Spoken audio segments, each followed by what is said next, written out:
చందు వల్లి దగ్గరికి వస్తూ ఉంటాడు. ఇంతలో అక్కడ ఉన్న వల్లి చాలా బాధపడుతూ ఏడుస్తూ ఉంటుంది. అది చూడగానే అక్కడ ఉన్న చందు అయితే, ఎందుకండి ఇంత బాధపడుతున్నారు, మీరు ఏడవకండి, నేను చూడలేను అని చెప్పేసి అయితే అంటూ ఉంటాడు.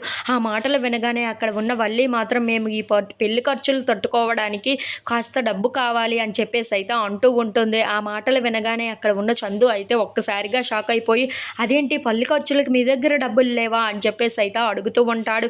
ఇంతలో అక్కడ ఉన్న వల్లి మాత్రం, కాస్త డబ్బు అవసరం ఉంటుంది పెళ్ళికి కదా, మరి ఇప్పుడు అంత డబ్బు అయితే సమకూర్చలేకపోతున్నారు, ఎక్కడో ఉండిపోయాయట, ఎక్కడో ఇన్వెస్ట్ చేశారట అని చెప్పేసి అయితే అంటూ ఉంటుంది. ఆ మాటలు వినగానే అక్కడ ఉన్న చందు అయితే, మీకు ఎంత డబ్బు కావాలి పెళ్ళికి అని చెప్పేసి అయితే అడుగుతూ ఉంటాడు. ఆ మాటలు వినగానే అక్కడ ఉన్న వల్లి వాళ్ళ అమ్మ అయితే చాలా సంతోషిస్తూ ఉంటుంది. ఇంతలో అక్కడ ఉన్న వల్లి అయితే 10 లక్షల వరకు కావాలి అని చెప్పేసి అయితే అడుగుతూ ఉంటుంది. ఆ మాటలు వినగానే అక్కడ ఉన్న చందు అయితే ఒక్కసారిగా షాక్ అయిపోయి, ఏంటి 10 లక్షలు కావాలా అని చెప్పేసి అయితే అంటూ ఉంటాడు.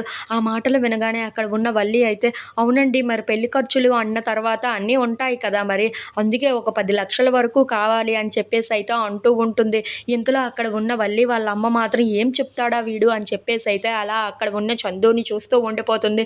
ఇంతలో అక్కడ ఉన్న వల్లి మాత్రం, ఏం చేస్తామండి, సరేలేండి, మేమే ఏదో చూసుకుంటామని చెప్పేసి అయితే అంటూ ఉంటుంది. ఇంతలో అక్కడ ఉన్న చందు మాత్రం ఏం చెయ్యాలా వల్లి కోసం అని చెప్పేసి అయితే ఆలోచిస్తూ ఉంటాడు.